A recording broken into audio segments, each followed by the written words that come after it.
बिस्मिल्लाहिर्रहमानिर्रहीम। मुअज़्ज़ज़ व मुहतरम सामईन व नाज़रीन, अक्सर घरों में मियाँ और बीवी दोनों के दरमियान मामूली छोटी छोटी सी बातों पर इख्तलाफ हो जाता है। फिर वही इख्तलाफ मज़ीद आगे बढ़ता है तो लड़ाई झगड़े से बात तलाक तक पहुँच जाती है। इन लड़ाई झगड़ों और इख्तलाफात से बाहर कैसे निकला जाए, दीन इस्लाम ने हमें इसी हवाले से एक बेहतरीन और ख़ूबसूरत नुस्खा अता फ़रमाया है। वो ये है कि जब भी मियाँ और बीवी दोनों के दरमियान इख्तलाफ पैदा हो तो दोनों फौरी तौर पर ये सोचें कि शादी से लेकर आज तक तो हम बड़े ही प्यार मोहब्बत के साथ ज़िंदगी गुजार रहे थे, बड़े ही खुशो खुर्रम थे, लेकिन आज क्या ऐसा मामला पेश आया कि हमारे दरमियान इख्तिलाफ पैदा हो गया।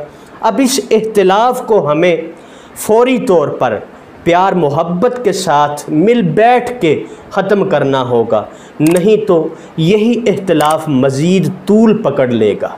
असल में बात मैं यहाँ पर यह करना चाहता हूँ कि जब इख्तिलाफ पैदा होता है तो उसके बाद एक दूसरे की खूबियों का ज़िक्र करने की बजाय खामियों का ज़िक्र किया जाता है और खामियां बयान की जाती हैं कि ये इस तरह का था।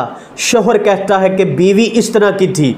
अगर इस तरह आप करेंगे, एक दूसरे की खामियां वो बयान करेंगे तो फिर आपका इख्तिलाफ कभी भी ख़त्म नहीं होगा। अगर आप चाहते हैं कि आपके दरमियान इख्तिलाफ ख़त्म हो जाए या फिर इख्तिलाफ कभी पड़े ही ना, तो फिर एक दूसरे की हामियाँ निकालने की बजाय एक दूसरे की खूबियों का ज़िक्र करें।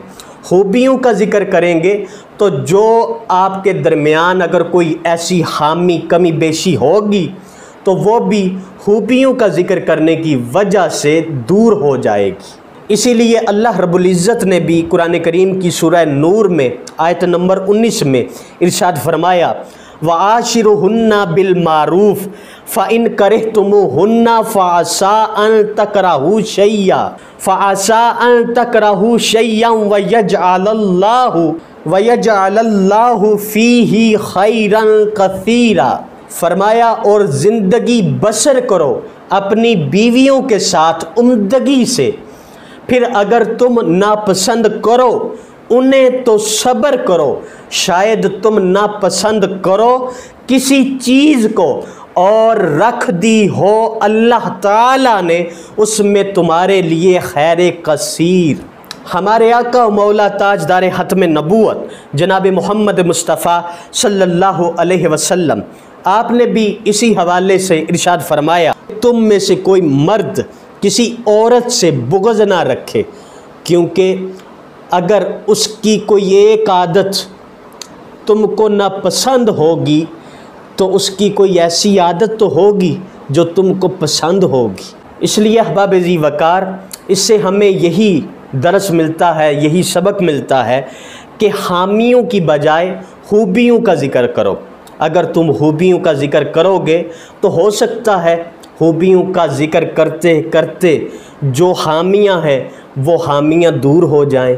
लेकिन आज की इस परफितन दौर में अगर देखा जाए तो शोहर अपनी बीवी की जो खामियां हैं वो अपने दोस्तों को बता रहा है, अपने अजीज़ व अकारिब को बता रहा है कि मेरी बीवी इस तरह की है, और बीवी अपने शोहर की जो खामियां हैं वो अपने सहेलियों को या अपने अजीज़ व अकारिब को जाके बता रही है।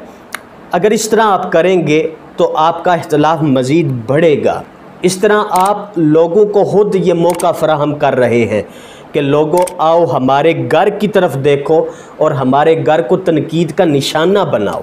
हुक्म तो ये था कि एक दूसरे की ऐब पोशी की जाए, लेकिन अगर आप एक दूसरे की खामियां निकाल कर लोगों को बताएंगे तो इस तरह आप कैसे एक दूसरे के साथ हंसी खुशी ज़िंदगी गुजारेंगे। अगर आप चाहते हैं कि आपके घर में इस्लामी माहौल कायम हो तो शरीयत के बताए हुए अहकामात पर अमल करना शुरू कर दें। इससे आपका घर अमन का गहवारा भी बन जाएगा।